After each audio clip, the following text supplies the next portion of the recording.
Hello, biologists. Welcome to lesson 2 of this week. Please remember that you are working on your summative for Unit 2 this entire week, so every single lesson this week is more important than they normally are. If you need help, you know how to reach me through email, Hangout chat, or text or phone call. So this agenda has 5 separate parts, so let's dive right in.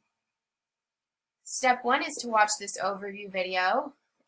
Key points from the last lesson: fire suppression is problematic because without fire, trees, shrubs, and dead wood build up. So when there's a fire, there's more fuel and the fire spreads faster, it gets hotter, and it's more severe.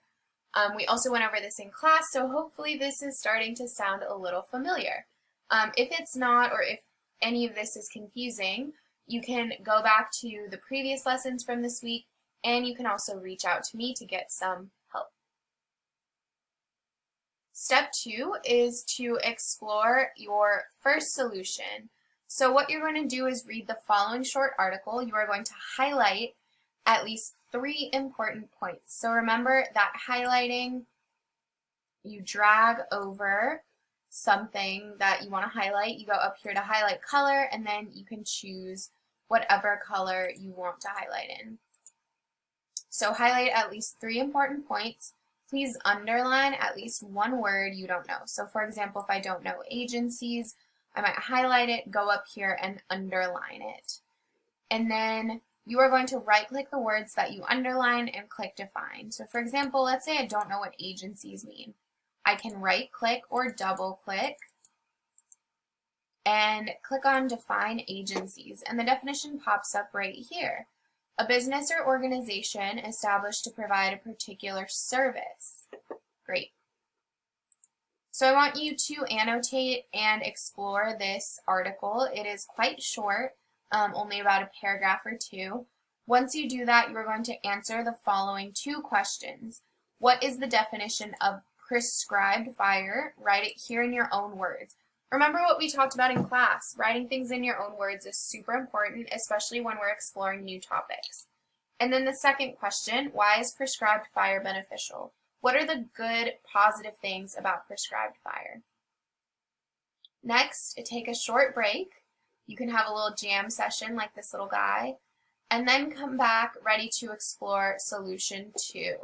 So you're going to do the same exact thing that you just did in step 2, in step 3. So you're going to read the following short article. It's slightly longer, but still pretty short. Highlight at least 3 important points, underline at least one word that you don't know, and right-click the word and define. So for example, let's say I don't know what controversial means, so I'm going to underline it.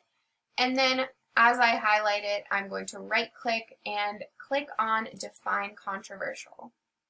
Giving rise to or likely to give rise to public disagreement. Great. Now I know what controversial means.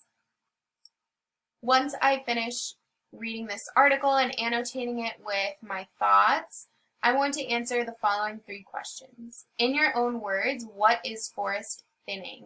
We've already talked about it in class, but define it in your own words. What does it mean?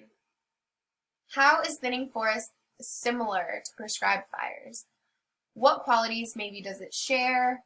Does it achieve the same thing? Anything that is similar between thinning forests and prescribing fires. And then finally, how does forest thinning reduce fuel for forest fires? Once you answer these questions, you can move on to step 4. Now remember, step 4 is graded and entered into the gradebook because it is part of your summative. This is where you are working on part 2 of the paragraph, the second paragraph of your letter, which you started in lesson 7.1. So using the information that you gathered in step 2 and step 3, which were the 2 articles, answer the question below. You can also use some of the resources from Monday's lesson or from the in-class lesson as well. Answer all of the following questions using CER format. So the question is, what solution do you propose to the state of California to use to prevent catastrophic forest fires? Why or how would it work? So you just need to propose one solution. You're going to write a claim that answers this question. So your claim should be, I think that the state of California should blank because blank. So let's say that I think the state of California should pay people to collect wood and thin the forests because it would prevent catastrophic fires while employing people and giving people money. That is a thorough, clear claim. You can tell exactly what I want the state of California to do, and then I'm going to go into my explanation, my evidence.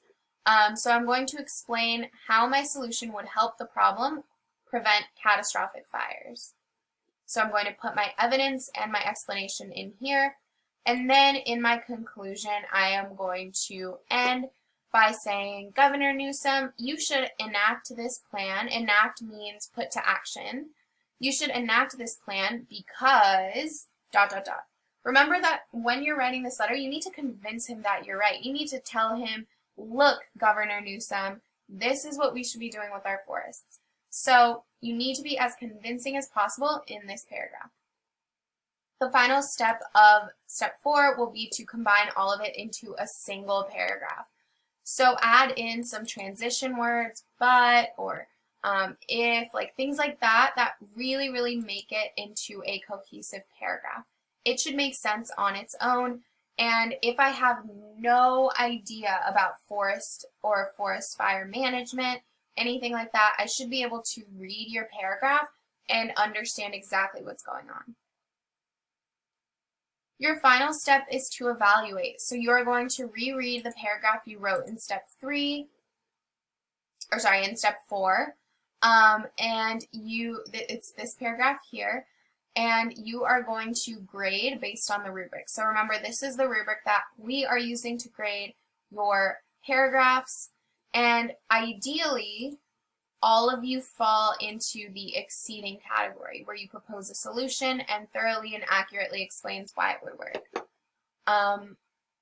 But I want you to grade your own paragraph, edit it so that it meets at least the meeting expectations criteria. So at the very least, your paragraph should propose one solution and accurately explain why it would work. Once you do that, make sure you've completed steps 1 through 4, and then don't forget to click Turn In. If you have any questions, reach out to me. I will see you in class.